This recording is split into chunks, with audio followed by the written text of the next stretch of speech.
for next year.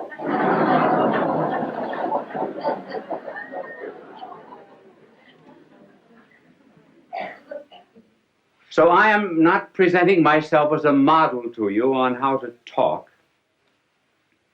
It's just merely that there have been so many letters coming to me asking me to give a few suggestions that I will give them to you. They are only personal.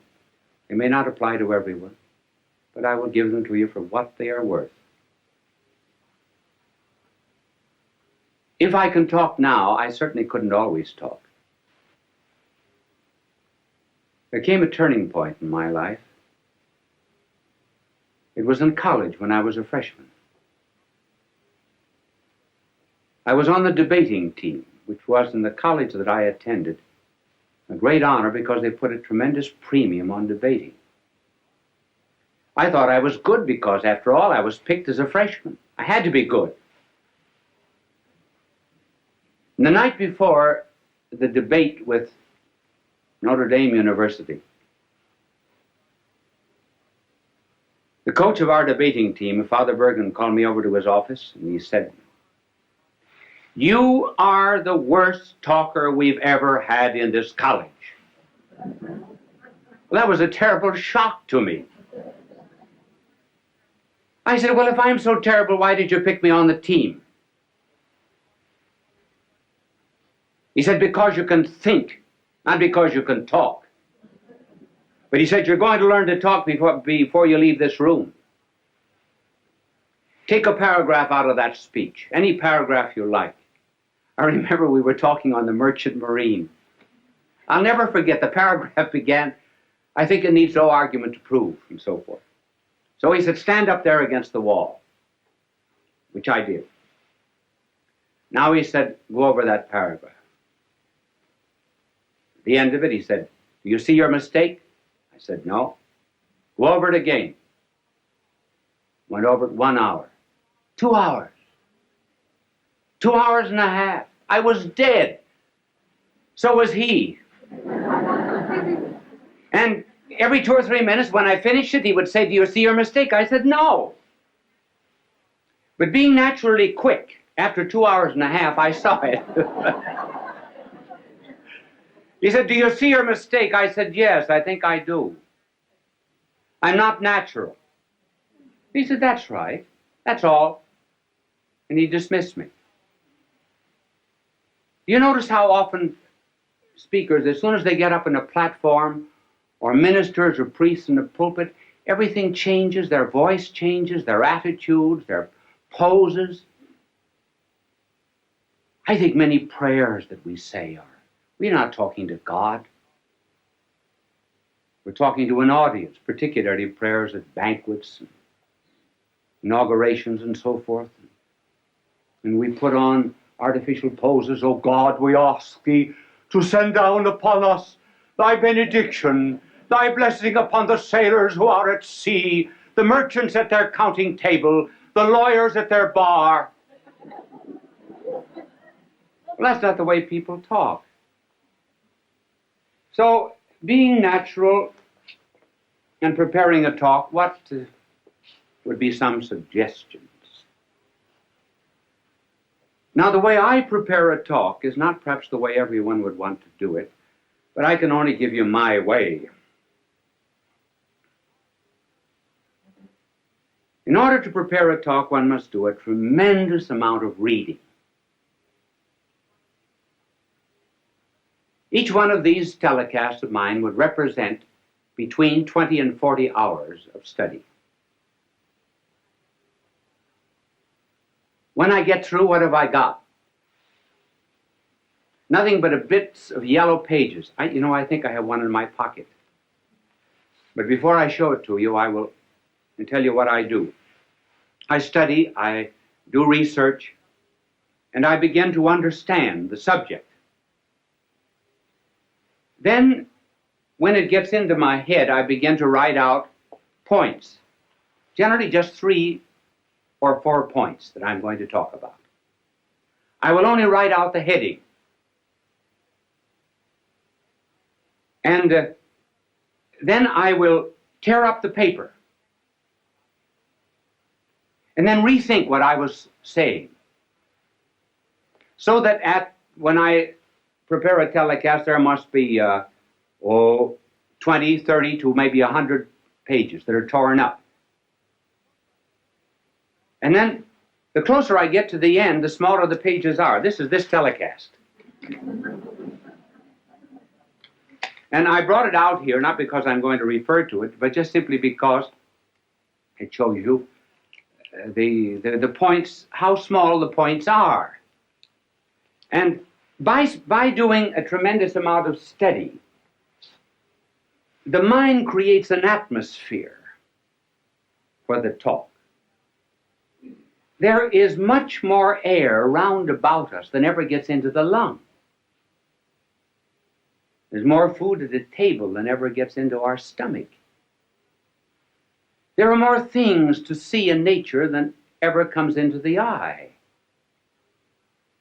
And so when one rises to give a talk, one should have an atmosphere, a circumambient knowledge round about that one can pull in this idea or that, as it were, from the air while you're talking. So that instead of writing out the speech, word for word beforehand, and then memorizing it like this, one thinks it from the head out. That's the reason you tear up the paper, so you don't have any information. You have to think it. Then you write down the ideas again. Well, by the time you get up to talk, you've already given the speech 10 or 15 times. And incidentally, it isn't a bad idea sometimes to talk out loud. If you can find a place in this day and age where you can walk and talk out loud without being counted crazy. How often, for example, students are asked to explain something. They think they know the lesson. When they get up, it's not there. And why? Because they were consecrated and dedicated to a dead page. Never went through their mind.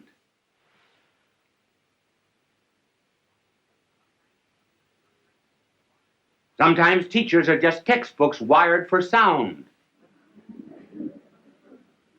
And studying is nothing but what is in print, passing from the mind of the book to the notebook of the teacher, or rather from the notebook of the teacher to the notebook of the student without passing through the mind of either. Now, this method of preparation is is hard. It's very much easier to write something out and then to learn it than to do it this way.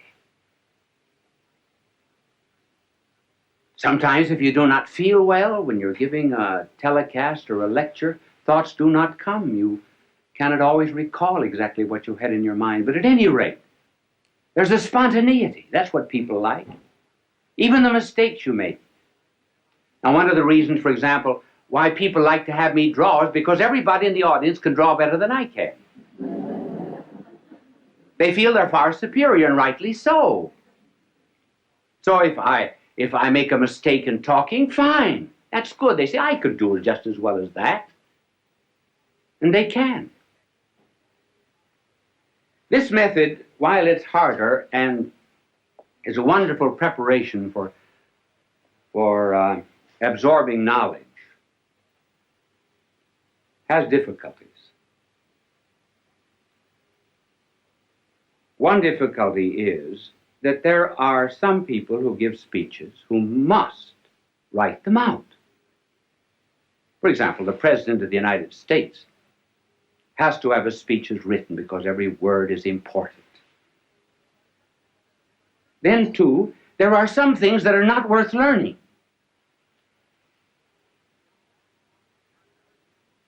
John Barrymore, for example, would commit all the lines of Shakespeare by heart. But when he played in comedies and cheap movies and so forth, he absolutely refused to learn anything. He wanted helps outside. Now that's why people on television have to have aids that are outside. I do not use any kind of aid on the outside. If I read anything, I have it written out. Now, there are two main props that are used in television. And the first prop is what is called an idiot card. An idiot card is something that is written out so that you'll not forget it. Now, just suppose I were teaching you mathematics. Now, I would be reading off this idiot card. And I would say to this vast television audience, 2 plus 2 equals 4. 2 plus 1 equals 3. 3 plus 3 equals 6. See, I don't forget it that way. Wonderful, isn't it? Now, you can... thank you for the idiot card. It was not an idiot that held it. It's only the card that's an idiot. And it's impossible for people who are constantly appearing, for example, on television, to study their lines or their commercials. And so they have to have them written out on these cards. But you can always tell, if you just look closely at anybody who's using an idiot card, this is generally the way.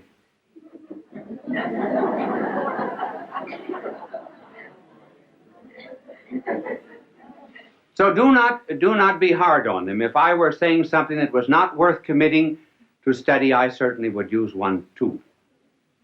Now there's another prop which is better, and that is what is called a teleprompter. And a teleprompter will have a whole speech on it. For example, when you hear people giving speeches on television, 999 out of 1,000 are using a teleprompter if they do not have the paper before them. Many of the commercials which you hear are written on teleprompters. And a teleprompter rolls. Now, so I was watching a television show once where the teleprompter got caught. And that's kind of hard. Now, for example, if I were using a teleprompter and I didn't know my lines, now this is exactly what I would have written out. My name is Bishop Fulton J. Sheen. My address is 366 Fifth Avenue, New York. See, then I don't forget. Now, this is the teleprompter. These are some of the aids that are used in television, and television simply could not exist without them. And they are helpful, too, simply because one is apt to forget. Many times, you're standing before a television camera, momentarily I can't think of the next point. Well, I'll throw in a story or something till it comes back to me. You don't know it, but I do. I don't get too embarrassed. I don't get flustered because I can't remember it. I remember, I was giving a talk once in Ireland at the Eucharistic Congress. I've forgotten when it was, sometime, a long time ago. If there was ever a time in my life I wanted to do well, it was then. And I was reciting a poem that I know just as well as I know the Our Father. It was a poem written by an Irishman, Joseph Mary Plunkett. And the poem was, I see his blood upon the rose, and in the stars, the glory of his eyes. His body gleams amid eternal snows, his tears fall from the skies. I see his face in every flower. The thunder and the singing of the birds are but his voice. And carven by his power, rocks are his written words. And I forgot the next line. Now, the reason I forgot was because I had said something before that the audience seemed to have taken politically. I didn't want it to have political significance. So while I was reciting this poem, I was giving myself an intellectual spanking. And I spanked myself so hard that when I got to the 9th line of this poem, I forgot. And I said to the audience, I forgot. Well, tremendous crowd there, tens of thousands of jaws dropped in disappointment. And when an Irish jaw drops, it collapses. So I had to get myself out of the difficulty. There came to me then a line of Patrick Henry. Not the one that you know. Oh, Patrick Henry also said something else. He said, when you're in difficulty in an oration, throw yourself into the middle of a sentence and trust to God Almighty to get you to the other end. And so I began. I didn't know what I was going to say, but I started. I said, I'm glad I forgot. So I didn't know how I was going to continue, so I started again. If I had ever wished to have forgotten anything, so I thought I'd give myself another jump on the springing board. If I had ever prayed to have forgotten anything, I should have prayed to have forgotten these lines of Joseph Mary Plunkett.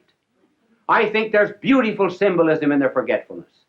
And that symbolism is that standing on the anvil of Ireland's soil, one should be able to hammer and forge out the sparks of his own poetry and not be dependent upon a magnanimous soul like Joseph Mary Plunkett.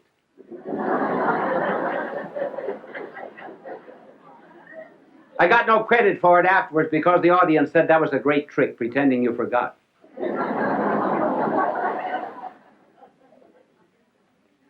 It is always well to be prepared for such unexpected moments when you do forget. And even better still, when you're at a banquet and called upon to give a talk.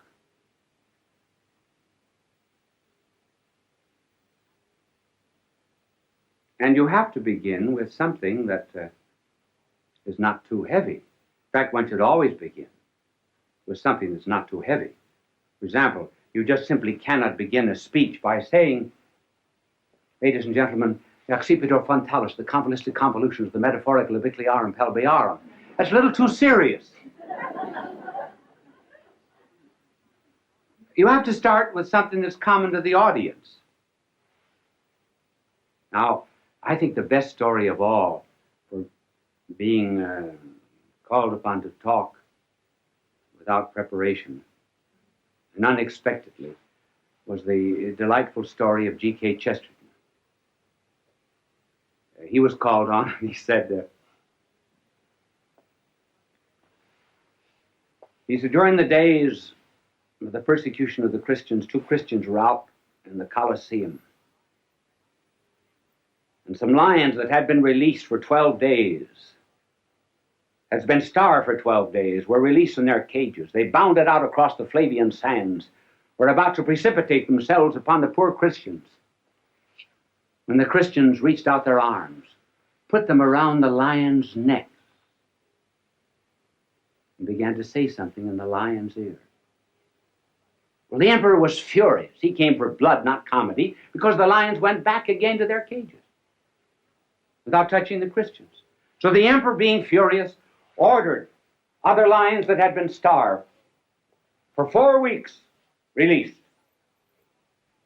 They bounded out after their prey, were about to precipitate themselves upon the Christians, and the Christians reached out their arms, put them around the lion's neck, whispered something in the lion's ear, and the lions left them and went back again to their cages.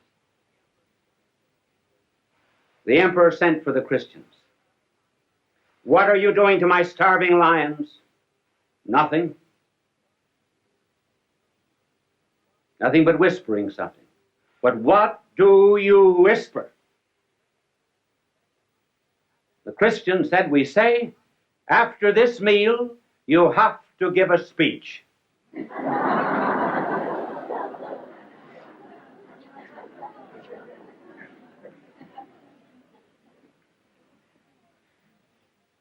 So a preparation is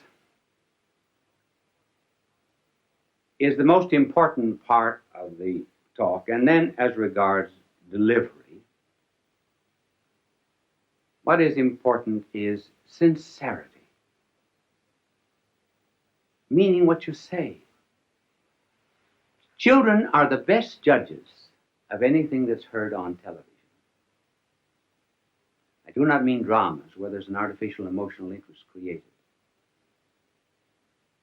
But children who may not understand what is being said. they know whether the speaker is sincere or not. Incidentally, that's a good word, sincere.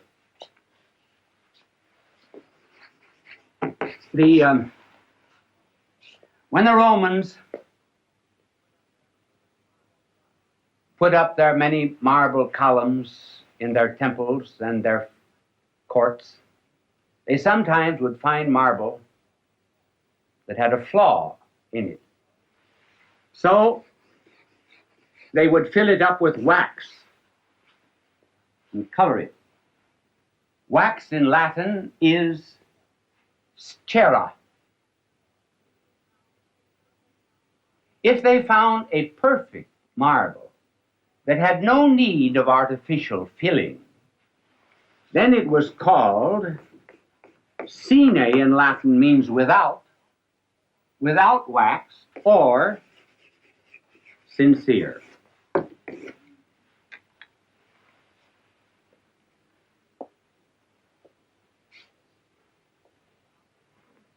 This is about the only suggestion that I would give for delivery. One just simply feels what's in his heart, that's all. Out of the abundance of the heart, the mouth speaketh. And one must not be too long. It's always better to have an audience say, I wished he talked longer, than to have them say, he had 3 good chances to quit.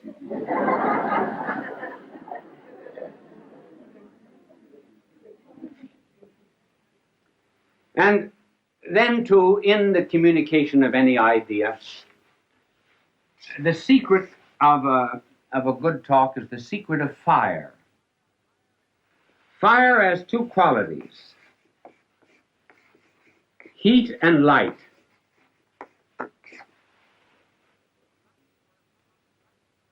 The light corresponds to the truth. The heat corresponds to the zeal, to the passion, to the fire.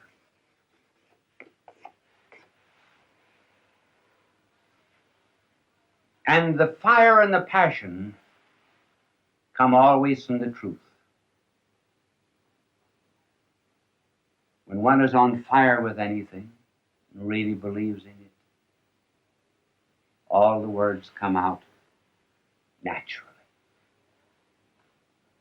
And above all things else, the making of an orator, too, is really on his knees. Because the power to make an audience feel what you're saying does not come just from these fires. It comes from fires that have been stolen from heaven and given to the speaker. This is influence. This is power. Fulton J. Sheen is indeed a man for all seasons. He walked a paced beat, allowing us to glimpse his nature and ponder its worth and to enjoy its presence. Bishop Sheen authored over 90 books. He broadcast countless radio and television programs and ministered in many parts of the world to people of every belief. As he said many times, it is not a unity of religion we plead for, but a unity of religious people. We may not be able to meet in the same pew, but we can meet on our knees. The bishop wrote 94 books, recorded countless radio shows, and appeared on hundreds of network and syndicated television programs. His legacy is a treasure of joy that transcends time and helps us to believe that truly life is worth living. Really, was because of this incident. This particular day, I was too busy to go to dinner, so in the afternoon I went into a grocery store to buy some graham crackers. And in the back of the store was a mother with her 4-year-old son. He just pulled a bottle off the shelf, bottle of vinegar, and broken the bottle, and the pieces were on the floor along with the vinegar. The mother was saying to him repeatedly, "Pick up those pieces." And the more she insisted on it, the more he refused. And she would have loved to have cracked him, but she didn't want to look too cruel before the customers, and the father was there, and of course he was busy, and that gave him the very happy air of neutrality. He didn't have to interfere. And finally, the mother was intense with rage, and you could see what the father was saying. He was saying the kid's just exactly like her folks. And you know very well what she was saying, stubborn like the old man. And but in any case, she finally picked up the kid like a rag doll and went off the premises with him.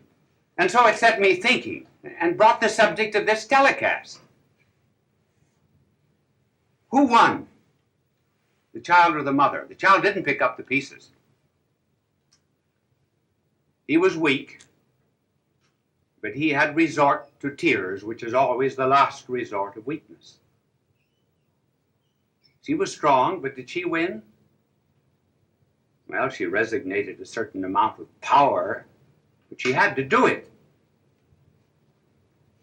And that got me thinking about the strong and the weak. And it was put very well by a European doctor, Dr. Jean de Rougemont, who said, if I am stronger than my neighbor, I despise him. If I am weaker than my neighbor, I fear him. If I am equal to my neighbor, I resort to subterfuges to escape obedience or to assert my superiority. So that brings up the problem, how are we going to solve this tension between, well, the rich, the poor, the educated, the uneducated, and the strong and the weak? For example, when the rich help the poor, perhaps they're obsequious, and then the poor are humiliated. Learned people are impatient with those that are ignorant. And the ignorant people, too, are humbled very often when taught by those that are wise. So what's the answer? Well, the answer is caring. Now, I'm going to try to tell you what caring is, but I'm going to do it, first of all, in an abstract way, so you'll think I'm learned. Then we will give examples. And it is this. The strong must feel their weakness.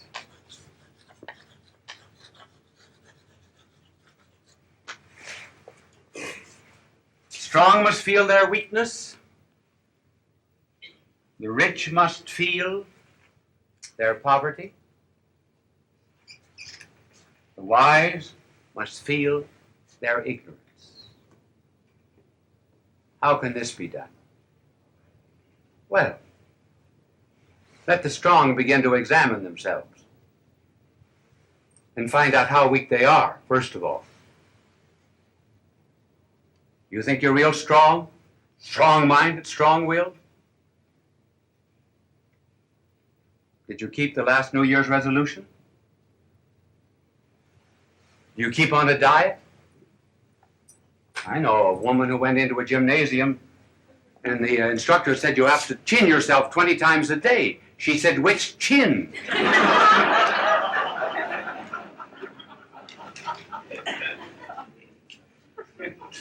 And so we just, the strong must ask themselves, have I been able to overcome certain habits, for example? When cocktails are free, can I resist the third? If I smoke, would I ever give up a package of cigarettes a week, say, for the poor? And then as regards the rich. You know, the angel was just cleaning my backboard. I noticed his halo was on crooked tonight. And then the same is with the rich. Let them look into themselves. They really are poor. What virtue have they? Charity? Justice? When they examine themselves, they find themselves on the inside really nothing but rags. Oh yes, they've got something in their pocket. And the wise? They know all the books, yes. But do they know the meaning and purpose of life? So, just as soon as a strong man begins to feel his weakness, then you have a decent kind of equality. Then it's not based on law. It's not based on legal fictions. It's based really on caring and on loving. Notice how that comes out when a person has to have an operation. Go before a doctor. One doctor will say to you, "You'll have to have this operation. It's rather serious, but you'll be in skilled hands. Do not worry." And another doctor will say to a patient, "I had that operation. I came through it." Immediately there's a rapport, a relationship, a likeness, an understanding. No superiority. So there need not be in this relationship of caring any such thing as Pharisaism, moralism, looking down the nose at anyone, simply because one really cares. Now let us apply this to ourselves. We say, well, how can we do that? How can a strong man begin to feel his weakness and so forth? Well, and how can I act toward others in that charitable fashion?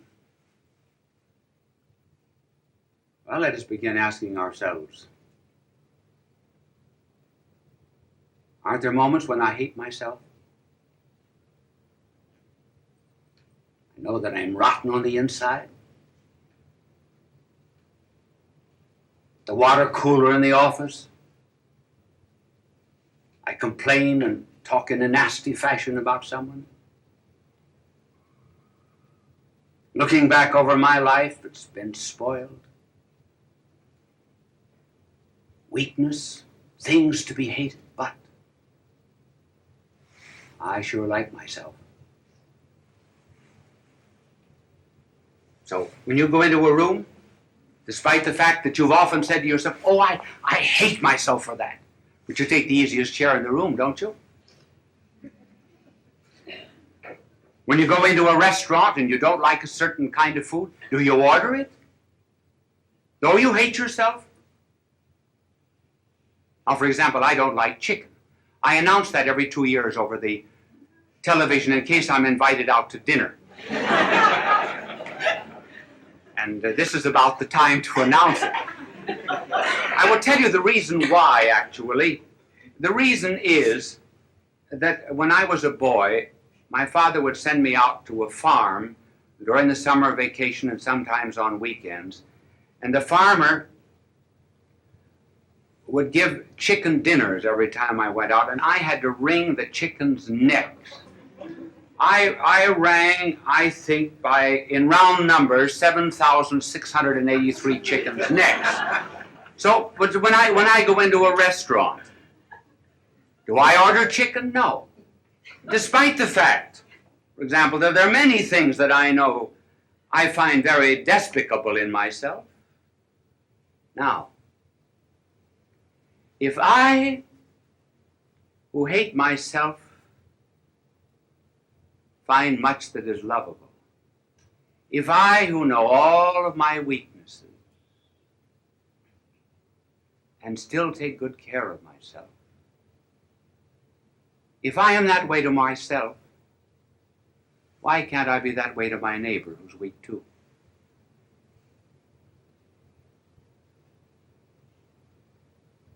If I have money and he does not have any, and I know on the inside how poverty-stricken I am as regards goodness, why can't I be good to him and he's poor?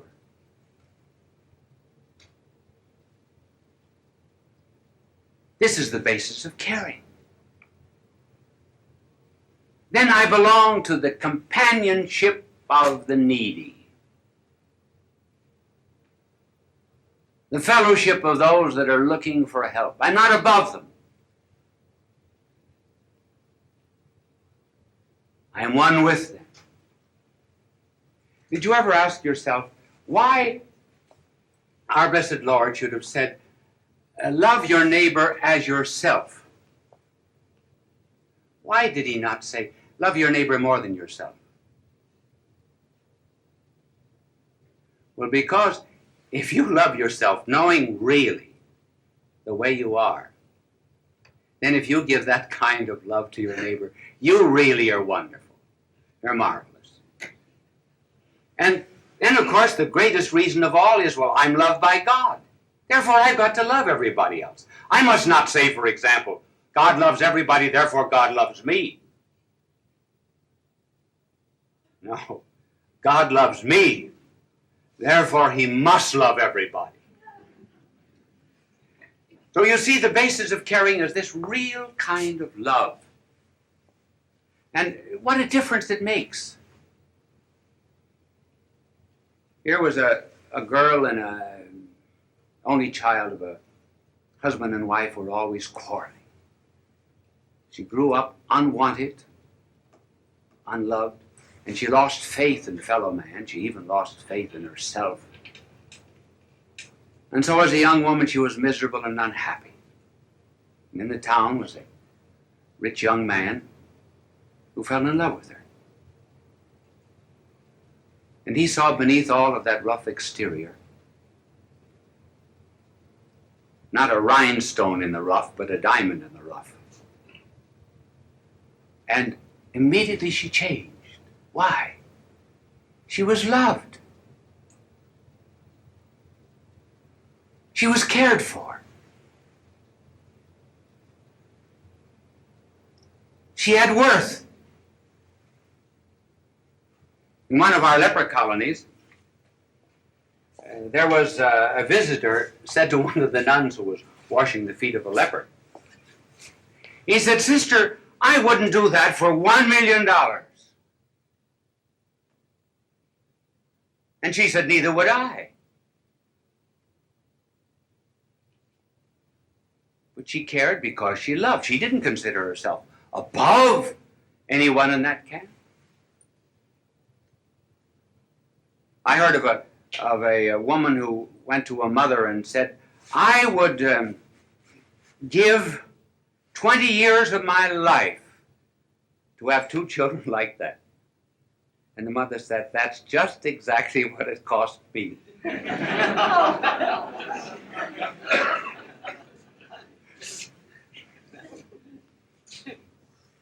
So the inspiration, therefore, is love. And I wonder if in this day and age, why it is popular to say that God is dead. They say it's a question of semantics. I think it's a question of optics, not semantics. Not a question of words, it's a question rather of what we see. It is not God that is dead. It is love that is dead. Love.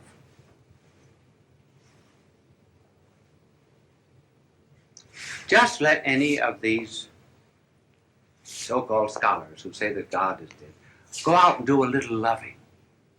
I do not mean necking, sexing, fornication, adultery, homosexuality. I mean loving. I mean caring. I mean having encounter with people. I mean realizing that we're not better than anyone else. But simply because we know ourselves better than anyone else, we know how base we are, and we cannot know nearly as much about them as we know about ourselves. Let them go out and begin to love in that way. Love their neighbor. Let them go down to some of the slums of Latin America.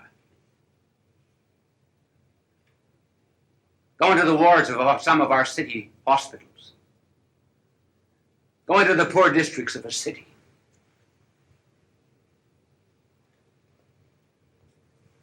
Let them begin to care for people.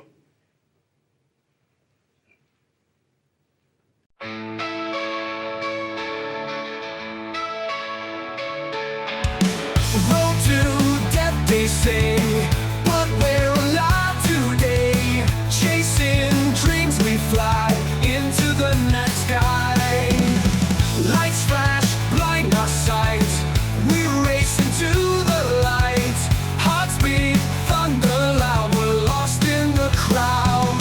We ride the road to glory. Write our own great story. No fear, no tears, just love. Rise high like stars above.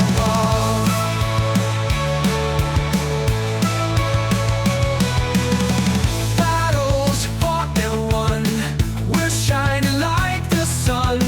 Fear falls to the side on this fearless ride.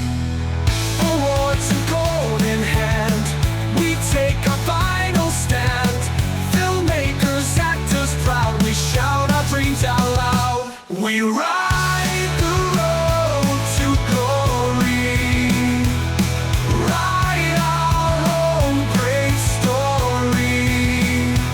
No fear, no tears, just love. Rise high like stars above.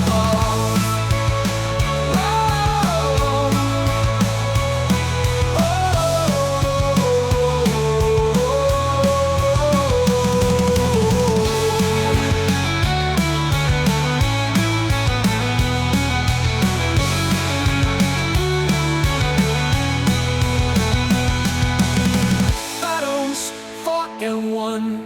We're shining like the sun. Fear falls to the side on this fearless ride. Awards and gold in hand, we take our final stand. Filmmakers, actors proud, we shout our dreams out loud. We